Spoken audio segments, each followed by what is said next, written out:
So I'm cruising along listening to awesome royalty-free music, and I see this flashing light in the ditch, which is totally unusual. I think it might be like a reflective street sign waving in the wind or something, but there's not really anything there. As I get closer, I look in the ditch and I realize, hey, it's Jake. Hey, it's a snowmobile. Hey, he's stuck. What's going on? So I turn around, pull up, and I get out and talk to him, and it looks like he's having some trouble getting the thing started. He just got it running, got maybe a quarter mile away from the property, and here he is stuck. Clearly there's some sort of issue. So let's go figure out what's going on. Step one to any diagnosis is to try the exact same thing you've been trying for the last 10 minutes, with obviously no success, but you have to try it anyway. You gotta get a little bit of hope in there. So after you give up on that and want to switch into reality, let's start looking at stuff that might actually be wrong. We'll open the hood here. I like to start with just looking for anything that I can find that just looks wrong or obvious or broken, disconnected, leaks, whatever. Poke around with the flashlight. Just look for anything that doesn't seem the way it should be.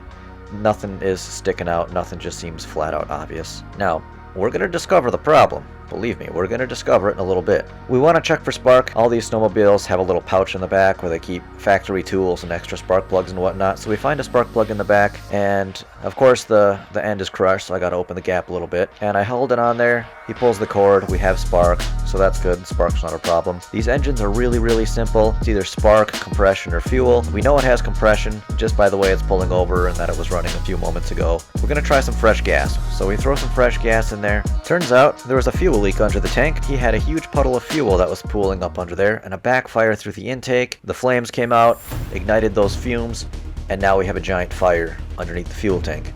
We try to throw snow on it. We try to snuff it out with the snow, but the snow is just not keeping up.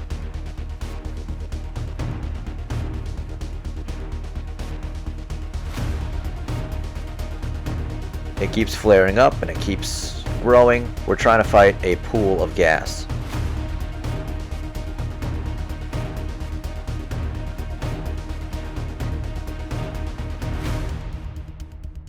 I run back, I grab a fire extinguisher, and it looks like it's out, but again, it keeps flaring up in different spots. Keep having to spray it. At this point, I'm thinking, it might be a goner if we can't get this fire extinguisher to work. But luckily, we have just enough in the extinguisher, and that last little squirt ends up putting it out, so we got super duper lucky on this one.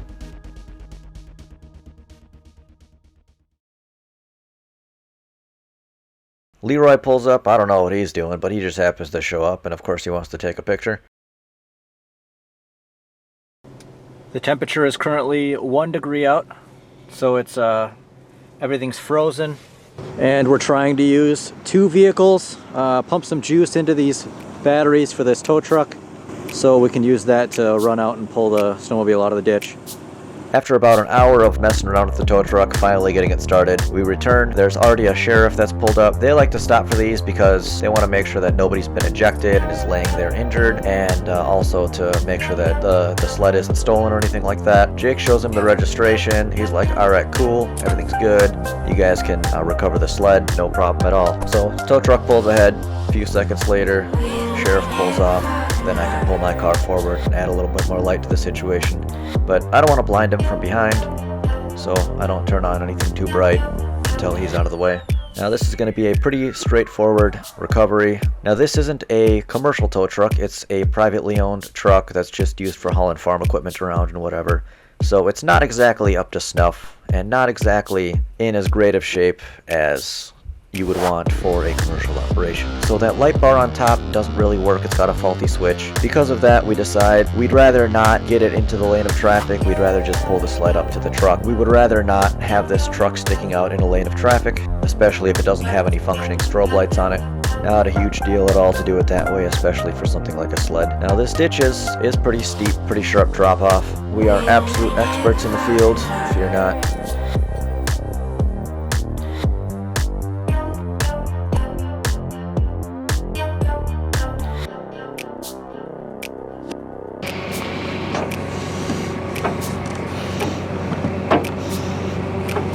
It's gonna pull that corner up. What corner? So, can we hook it to the suspension on the other side so we're actually pulling up? Okay. Hey Tommy, let it go for a little bit. Let it flat.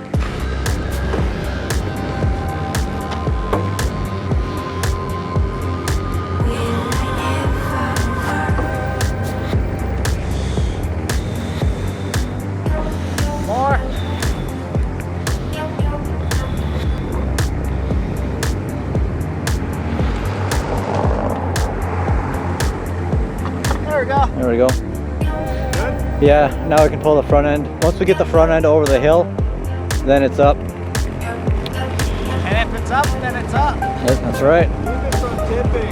Yeah.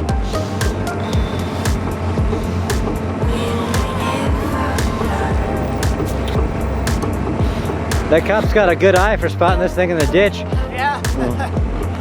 Hey, can I spray this? If there's any left. No. All gone. All gone. We needed every last bit of it. Yeah. All right, yeah, let's get this, yeah, keep going with this. We got to get this front end over.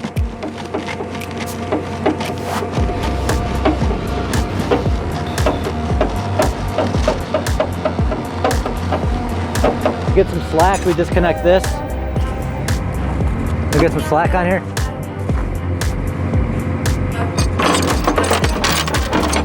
All right, as long as we keep that back end from coming too far over.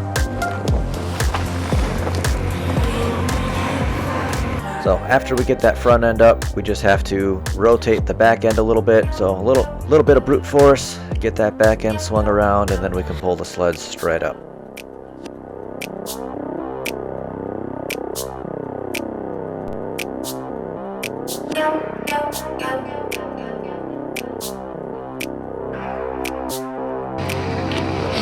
There we go. There, now you got the video. That'll do.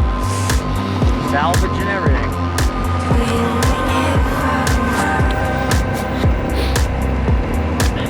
Yeah, that's going in the scrap pile.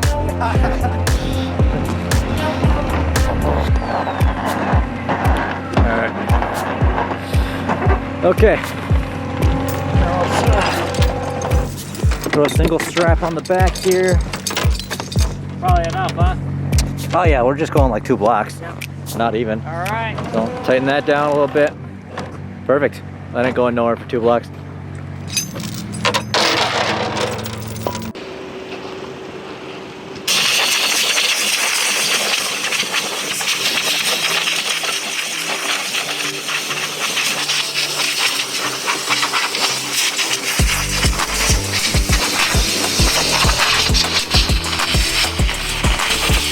Cracked fuel line, replaced it. Got another fire extinguisher sitting there just in case. See if it'll start.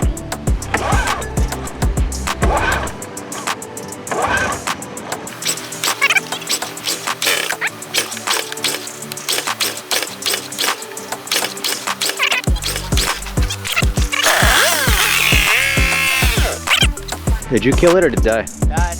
Died?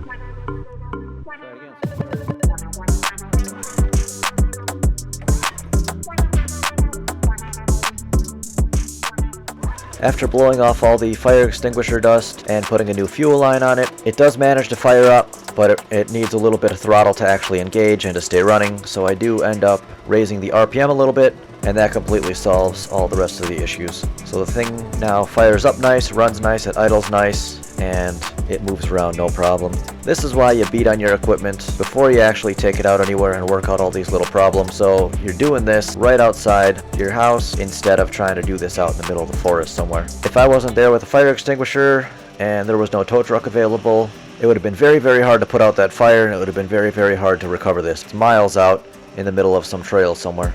So this might have ended up being a total loss if you don't start your stuff on fire closer to your house. So remember, if you're going to start your stuff on fire, make sure it's in a convenient location to do so. We spend the next hour ripping around on it, beating on it just to find the next weakest part, and nothing else seems to break, so we're going to call it good. I think this thing is ready for the trail. That's about it, and I'll be back next time we break something.